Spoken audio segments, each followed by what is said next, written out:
as we bring in the Ontario Club champion, the former executive producer, Hockey Night in Canada from Oliver, British Columbia, Mr. John Shannon. How are you? A little angry that your sponsorship's about a damn golf course. We're not even open here yet. We saved that one for you, John. Mm-hmm. Yes, I know. But we are open Thursday. Good.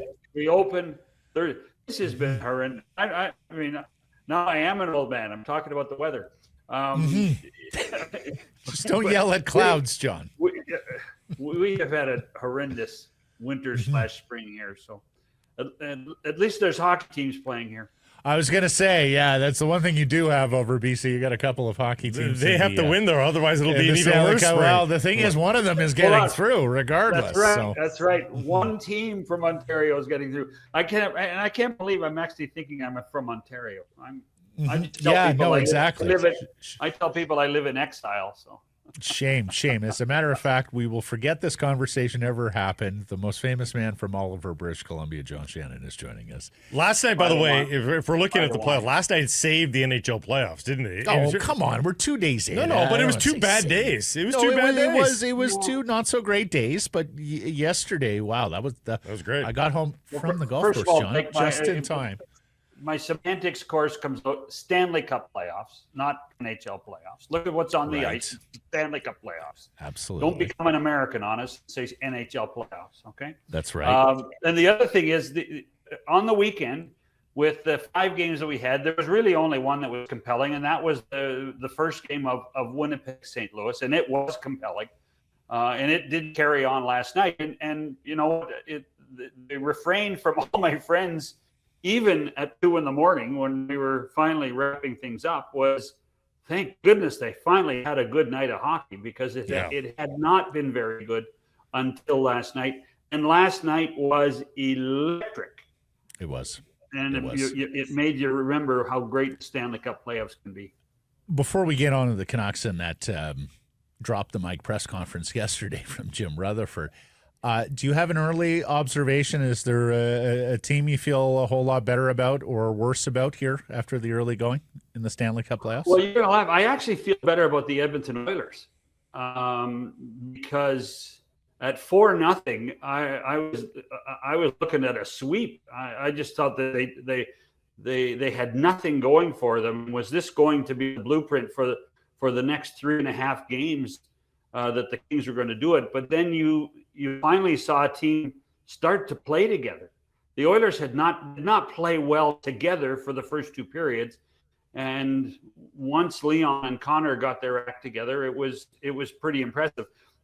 The other one, you do have to really give a salute to what Winnipeg is doing. They are playing physical, they are playing fast, they are getting goaltending from Connor Hellebuyck. I'm not for 1 second saying that this series may not be tied at 2 after 4 games in St. Louis, but Winnipeg has been impressive. All right, under your boy Rutherford and the press conference yesterday, what caught your ear? Oh, how long story time with Jimmy. How long is this show? Well, hold on here. So my first thought was, you guys wanted to be transparent. You got transparent. We got transparency. Yeah, we could see to the bottom of the ocean. Marks for candor. Yeah. Absolutely, 10 out of 10. So stop bitching, okay? Hey, let me ask this by way of context and edification, because you go all the way back with Jim from the moment he started managing hockey clubs. Is this always him? Or is he sort of reached a level in stature in life and career where he's just more willing to say things that other GMs, that other people in his positions aren't willing to say? I think when you have your name on the Stanley Cup 3 times, when you have built one franchise almost from scratch in Carolina, when you have resurrected a team in Pittsburgh, and then have done the same thing in Vancouver, it gives you license. And speaking from my own personal experience, the older you get, the more candid you become. because there are less worries in the world to go on. When Jim came to Vancouver, I think that was really a turning point for him to say, you know what, I left Pittsburgh because they wouldn't let me do it my way. The only way I'm taking another job is if I can do it my way. And I think we got a sense of that. Certainly got a sense of that yesterday with the press conference. He admitted what kind of trouble he feels that they are in at the forward positions, particularly at center. Given what you just said, doing it my way, do you have confidence that Jim Rutherford can pull off what he admits is going to be really tough and really expensive? Every time people count this guy out, he comes back. You know, I mean, I think there are a lot of people in Pittsburgh that didn't think he would get another job. I think when he was kind of pushed aside in Carolina, I think we were all shocked that he got the job in Pittsburgh. Never count this guy out. He is a fighter. He is candid. He is loyal. There are so many things that this guy does behind the scenes with people, with discretion, that we will never know about. And I know the word discreet may not be appropriate after yesterday, but I do think that, you know, this guy does always have a plan, and has learned over the years, all the way back to his time in junior hockey in Ontario, that he has to adapt at times, and he has to be prepared to provide alternatives. The challenge is, and this is me, not him. The challenge is by July 1st, I still think there's a possibility that they might be without their number one and number two that started the season. That's a possibility. That is a possibility. I don't think they want it to happen. I think what yesterday was for me was they were trying to really boost up Pettersson's stock, both internally and externally. But if you think that, if I would have told you last October, by the way, next year Pettersson and Miller might not both be here, I think you would have told me I was full of it. What did you make about the Quinn Hughes part? First of all, when he started to talk, the hair started to stand on the back of my head, wondering how quickly the tampering charges would occur. But then he admitted he didn't want to go any farther because of fear of tampering. So we're talking about something that is at least 2 seasons away. At least 2 seasons away. If is it though, John? Well, at this time next year, if you're out of the playoffs, Quinn has one more year to go and doesn't want to talk extension on July 1st. Do you not have to make the move then? Well, I think they might have learned a little bit of a lesson. Yeah, I think, but again, I think it's easier to do sky is falling than look at the other side. And Quinn Hughes is going to be a Vancouver Canucks next year, and let's see what happens. I mean, who's the coach next year? Isn't that a bigger question, even in the Quinn Hughes conversation? I think so. What are you hearing there? Are you hearing anything on Tocchet? And there's some new openings since we last talked to you. Yeah, and there might be a few more too.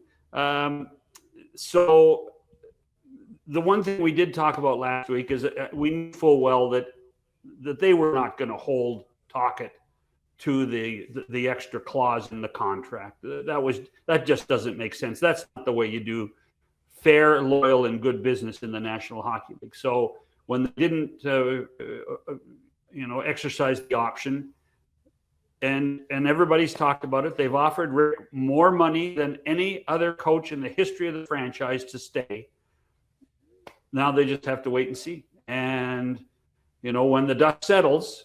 If the dust settles this week or next week, I suspect it'll be later this week. I'm not that. But personally, I'm not that optimistic that he's coming back. Really? What makes you say that? I just think when you tell everybody, and I don't have inside knowledge, I'm just trying to read the room. When you tell everybody that we've given our best offer, we really like him. We're not going to do the option. The onus is now on Rick. The onus is completely on Rick.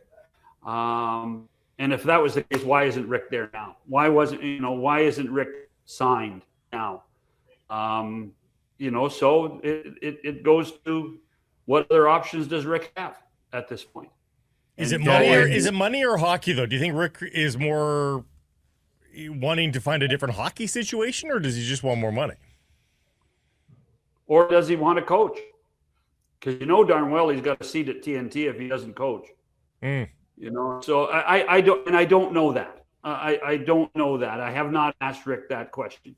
But I would say that if the more time goes on, the less optimistic I am of Rick Tocchet staying in Vancouver. You said that, and the other thing is by saying we're not going to exercise that option, that effectively makes him a free agent. That's it. A free agent. Yeah. So there are 6 openings in this league right now, and there are 6 very attractive situations, I think, in the net. And I would actually say a 7th, because I think Vancouver's a great job. It is a great job in a great hockey town, but it's tough.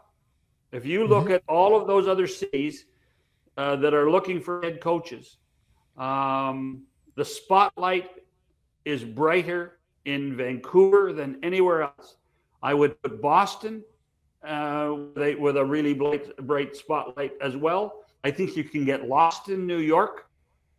I think Philly would be the easy one for Rick, but who knows if it's even been offered to Rick. So there are lots of scenarios that you can say Vancouver is as great a hockey city to coach in than any of them, but it is a tough city to coach.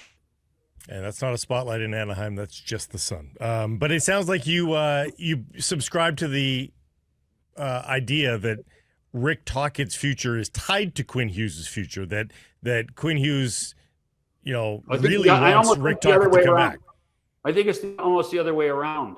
When I think that if based on conversation about Quinn Hughes next year, if Rick Tocchet's here coaching this team, I feel better about Quinn Hughes' future in Vancouver.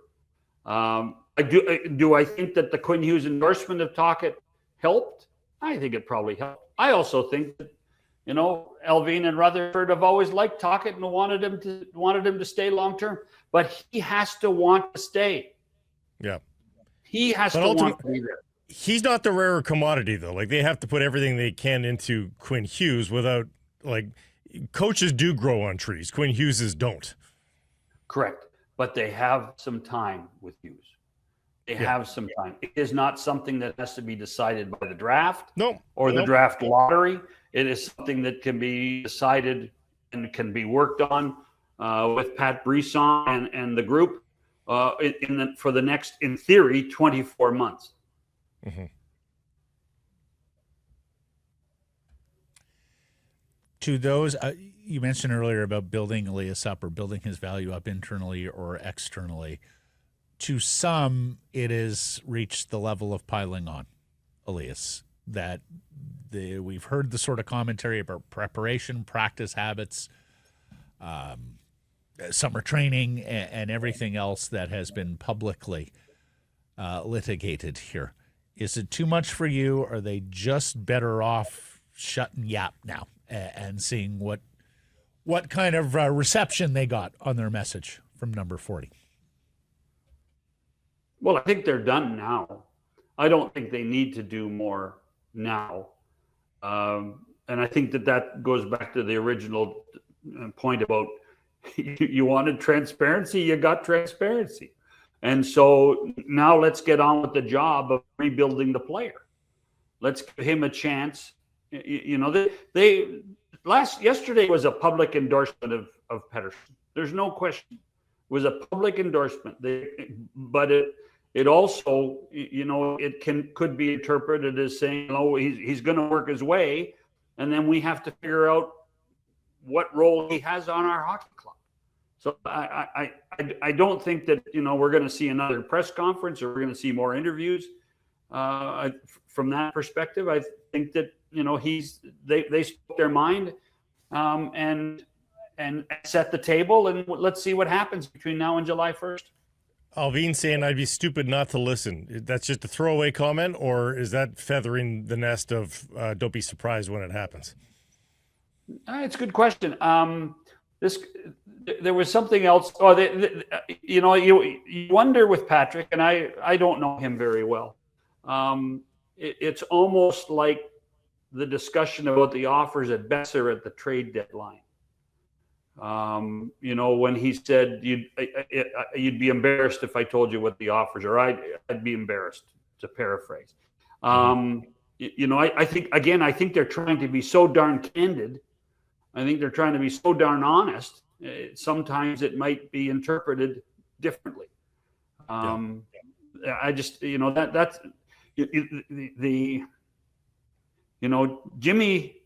Jimmy has one set of ways of doing it for Jim that's best for Jim Rutherford. That doesn't necessarily mean the same could be said that it's best for Patrick Alvin to operate that way. Patrick has to find his own way to operate and say what he needs to say. That's a difficult one to navigate. I don't think he'll ever be as candid as Jimmy or Elias. It may take 30, 40 years, but I do think he has learned some of those lessons because he has gotten better as a public communicator. Although I'm not sure the trade deadline was his. Well, no, but I say this. I would say this with a ton of respect. And I know he's lived here a while. English is not his first language, and every once in a while, Scandinavian honesty gets in the way. And, trust me, I'm married to a Scandinavian. I okay. There you go. I lived it. I understand it. Mm-hmm. Marvelous stuff, Mr. Shannon. You enjoy the Stanley Cup playoffs going on all around you. Should be a good night tonight. And fairways and greens, brother. Fairways and greens. I tell you what, I'm going to start complaining about those 8 p.m. Pacific start times like tonight. Mm-hmm. Oh, my gosh. It's great for us. Love it. Yeah. Love it. Hockey deep into the nights. Yes. Thanks, John. Thanks, John. Cheers, boy. Cheers.